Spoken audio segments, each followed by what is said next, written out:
കഴിഞ്ഞ കുറേ ദിവസങ്ങൾക്ക് മുമ്പ് കുറേയേറെ MDMA കച്ചവടക്കാരെ പിടിച്ചു, കഞ്ചാവടക്കാരെ പിടിച്ചു, കഞ്ചാവ് അടിക്കാരെ പിടിച്ചു, MDMA അടിക്കാരെ പിടിച്ചു. MDMA അടിക്കാരുടെ സൈഡ് എഫക്ട്സ് കണ്ടു.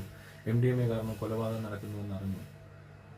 അപ്പോൾ ഈ പിടിച്ച അത്ര ആളുകളെ, ഇതുവരെ പിടിച്ച മുഴുവൻ ആളുകളെ എടുത്ത് നോക്കിയാൽ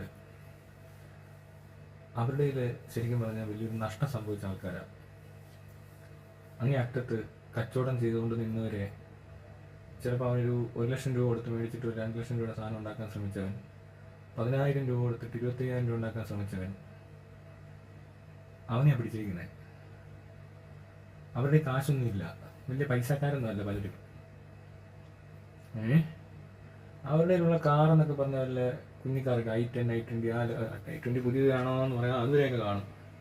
ചിലപ്പോൾ ഒരു വേറെന്തുവാ മാരുതിയുടെ ഏതെങ്കിലും ടൈപ്പ് മിനി SUV പോലത്തെ കാറൊക്കെ വേണേ കാണാൻ സാധ്യതയുള്ള ആളുകൾ. പിന്നെ അവരുടെ ബാങ്ക് ബാലൻസ് ഒക്കെ നോക്കിയാൽ അതിനകത്ത് വലിയ കാര്യമായിട്ടൊന്നും കാണത്തില്ല. ഇവർ പൈസ കൊടുത്ത ഒരു വലിയൊരു അപ്പുറത്ത് അതിലും വലിയൊരു ടീമുണ്ട്. അങ്ങനത്തെ ആളില്ല എന്ന് പറയരുത്. കാരണം ഇവർ പൈസ കൊടുത്തതൊക്കെ അവർക്ക് കിട്ടുന്നുണ്ട്. അവരെ പിടിച്ചിട്ടില്ലെങ്കിൽ അതിൻ്റെ അർത്ഥം ഈ പറഞ്ഞ ഉപഭോക്താവ് കാശ് കൊടുത്ത് മേടിച്ചിട്ട് അടിക്കുമ്പോൾ അയാൾക്ക് വലിയ പ്രശ്നങ്ങളില്ല. അതുപോലെ ഒരുത്തം വിൽക്കാൻ മേടിച്ചിട്ട് വിൽക്കാൻ പറ്റാതെ വന്നപ്പോൾ പ്രശ്നങ്ങളുണ്ട്. ഇത് കൊടുത്തവന് വലിയ പ്രശ്നം ഉണ്ടായിട്ടില്ല. പക്ഷേ അത് എവിടെ നിന്നാണ് വന്നത്? ഒരൊറ്റ സോഴ്സിൽ നിന്നാണോ അതോ ഒരു 50 സോഴ്സ് ഉണ്ടോ? അല്ലെങ്കിൽ 50 സോഴ്സിൻ്റെ മുകളിൽ ഒരു 50 പേരുടെ മണ്ടയ്ക്കോട്ട് ഒരു 10 പേര് പിന്നെ ഒരാൾ ആണോ ഈ കമ്പനി നടത്തിക്കൊണ്ട് പോകുന്നത്? അങ്ങനെ ഉണ്ടെങ്കിൽ ഈ കമ്പനിയിലേക്ക് ജോലിക്കായി ഇനിയും ഇന്ത്യയിൽ ഒരുപാട് യുവാക്കളും കുടുംബങ്ങളും ഒക്കെ ഉണ്ട്. Recruitment is very easy. 140 കോടിയിൽ എത്ര പേരെ വേണം ഈ പണിക്ക്? എന്തോരം ആൾക്കാർക്ക് എന്തോരം കേസ്, എന്തോരം പ്രശ്നങ്ങളായിട്ട് മാറാൻ പോകുന്ന സാധനമല്ലേ. കാരണം എന്താ? മോളിരിക്കുന്നതൊന്നും അനങ്ങുന്നില്ലല്ലോ. ഈ കഞ്ചാവ് ഒരു വീട്ടിൽ നട്ട് വളർത്തിയിട്ട് അത് വെട്ടി വിറ്റ് ജീവിക്കുന്ന ഒരാളെ പിടിച്ചാൽ ശരിയാണ്, അത് അവിടെ വെച്ച് തീരുക.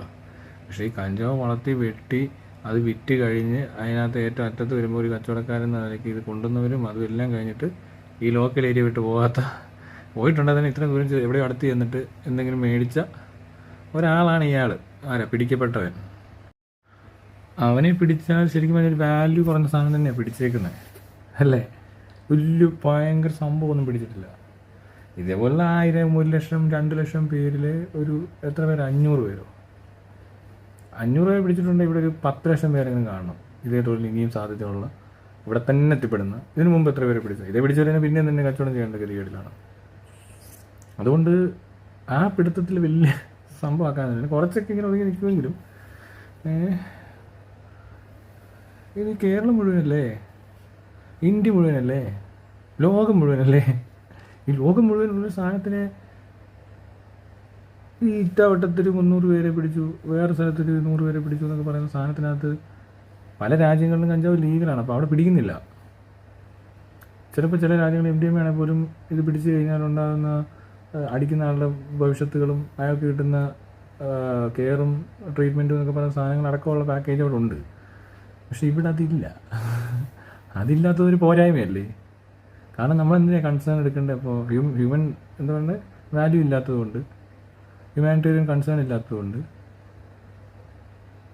ആ സാധനം ഇല്ലെന്നേ പറയാൻ പറ്റത്തുള്ളൂ.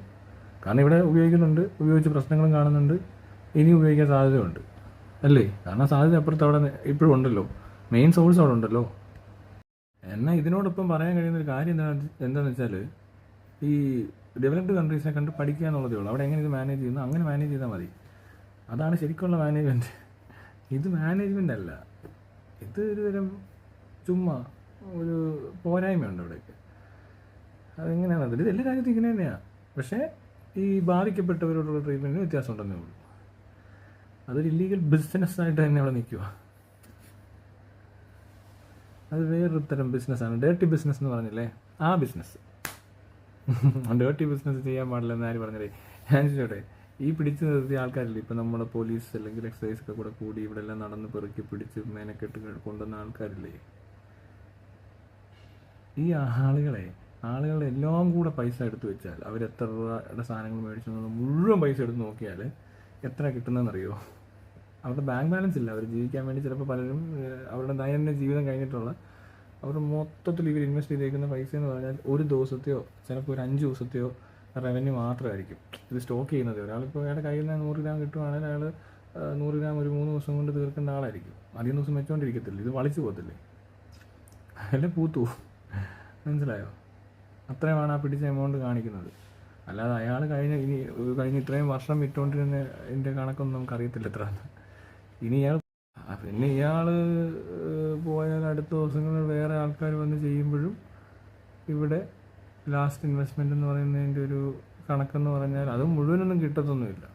അതിൻ്റെ ഒരു ചെറിയൊരു വളരെ കുറച്ച് ആൾക്കാരെയൊക്കെ ആയിരിക്കും ഈ കണ്ടെത്തിയെന്ന് പറയുന്നത്. ഞാൻ 2 ലക്ഷം ഉള്ളിടത്തായിരിക്കും ചിലപ്പോൾ ഒരു 3000 കണ്ടെത്തുന്നതിന് അത്ര വലിയൊരു ഡിഫറൻസ് ഉണ്ടായിരിക്കും. ചിലപ്പോൾ പറയാൻ പറ്റത്തില്ല. അല്ലെങ്കിൽ 10,000 പേരുണ്ട്, 3000 പേര് പിടിച്ചിട്ടുണ്ട്. അതല്ലേ ശരി?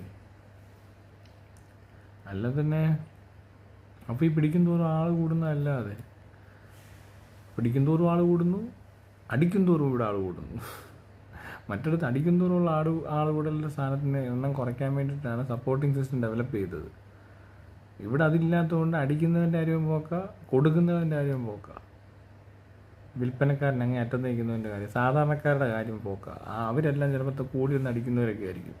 പക്ഷേ ഇതിനെ മണ്ടക്കോട്ടുള്ളവൻ ഇവൻ്റെ കൂട്ടിൽ നിന്നല്ല അടിക്കുന്നത്. അവന് ആ താഴെ നിന്ന് അടിക്കുന്നതിനോട് ഒരു കച്ചവടവും ഇല്ല. മനസ്സിലായില്ലേ? ആ 2 പേര് സുഹൃത്തുക്കളൊക്കെ ആയിരിക്കും ചിലപ്പോൾ. ആ ഒരു ഏരിയയിലാണ് ഈ പണി നടക്കുന്നത്. പിന്നെ ഞാൻ പറഞ്ഞില്ല, ഇതിൻ്റെ മുകളിലോട്ട് പോകുന്നവരും വണ്ടിയുടെ ഇന്നോവ ആയിരിക്കും ചിലപ്പോൾ തൊട്ട് മുകളിലിരിക്കുന്ന ഒരു ഹോൾസെയിൽ ഡീലറുടെ വണ്ടിയെങ്കിൽ കമ്പനി മുതലാളിയുടെ വണ്ടി എന്തായിരിക്കും എന്നാലോചിച്ചാൽ മതി. അപ്പോൾ എന്താണേലും പരിപാടി ഗംഭീരമാന്നേ. ഇതെല്ലാം അങ്ങ് നന്നാക്കിയിട്ടല്ലേ നമ്മൾ അടങ്ങിയിരിക്കത്തുള്ളൂ. അതുവരെ ഒരു റെസ്റ്റ് ഇല്ലല്ലോ. നന്നാക്കിയല്ലേ പറ്റൂ. ഭാവി തലമുറയെ നമ്മൾ ആലോചിക്കേണ്ടതാണ്.